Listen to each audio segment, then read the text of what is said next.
Assalamualaikum warahmatullahi wabarakatuh. Perkenalkan, nama saya Najwa Sabita Alia Hanafi dari kelas 11C2 nomor absen 19. Saya akan menjelaskan 4 poin penting dalam proses pengaturan pada tumbuhan, yaitu yang pertama, jaringan, sistem jaringan dan organ pada tumbuhan. Yang kedua yaitu transportasi pada tumbuhan. Dan yang ketiga yaitu reproduksi pada tumbuhan. Dan yang terakhir yaitu iritabilitas pada tumbuhan. Jaringan terbagi menjadi dua, yaitu jaringan meristem dan jaringan dewasa. Berdasarkan asalnya, jaringan meristem terbagi menjadi dua, yaitu primer dan sekunder. Dan berdasarkan letaknya, jaringan meristem terbagi menjadi tiga, yaitu jaringan apikal, lateral, dan interkalar. Berikut adalah letak-letaknya. Jaringan dewasa terbagi menjadi empat, yaitu jaringan pelindung, dasar, penguat, dan pengangkut. Jaringan pelindung terbagi menjadi dua, yaitu epidermis dan juga gabus. Jaringan epidermis terletak di luar permukaan organ tumbuhan seperti akar, batang, dan daun. Berikut adalah bentuk derivat dari epidermis. Jaringan dasar terbagi menjadi empat, yaitu parenkim asimilasi, parenkim pengangkut dan penimbun, parenkim air, dan parenkim udara. Jaringan penguat terbagi menjadi dua, yaitu kolenkim dan sklerenkim. Kolenkim terdiri dari sel-sel hidup, sedangkan sklerenkim terdiri dari sel-sel mati dan mempunyai dinding sel yang tebal. Jaringan pengangkut terbagi menjadi dua, yaitu xilem dan floem. Xilem mengangkut air, mineral, dan nutrisi.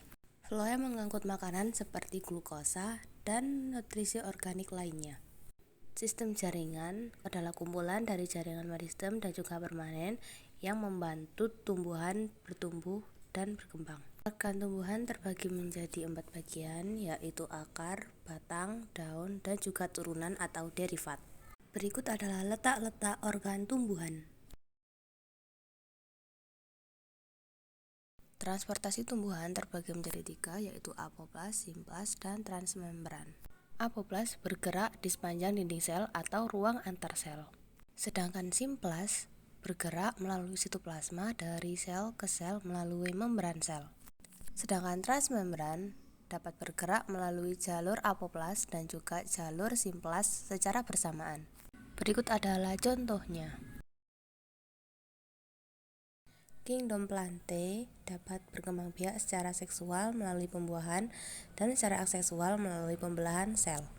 Tumbuhan berbiji terbagi menjadi dua, yaitu Gymnospermae, yaitu tumbuhan biji terbuka, dan Angiospermae, yaitu tumbuhan biji tertutup. Pembuahan tunggal adalah proses pembuahan yang terjadi hanya sekali, yaitu sel spermatozoid yang membuahi ovum. Proses pembuahan ganda terjadi dua kali dan melibatkan dua inti sperma. Berikut adalah contoh pembuahan tunggal. Selanjutnya adalah contoh pembuahan ganda.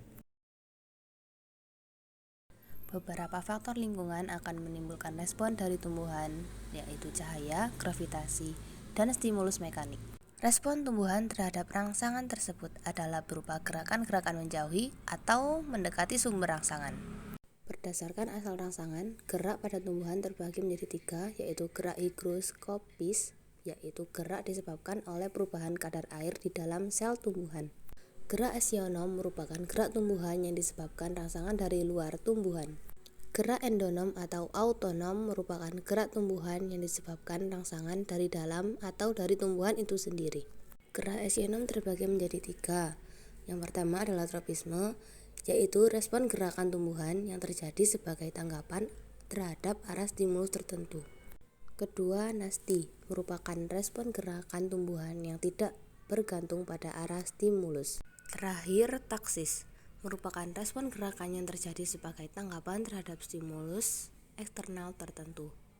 Berikut adalah contoh-contohnya. Sekian penjelasan dari saya, mohon maaf apabila ada kekurangan dan juga salah kata. Terima kasih. Wassalamualaikum warahmatullahi wabarakatuh.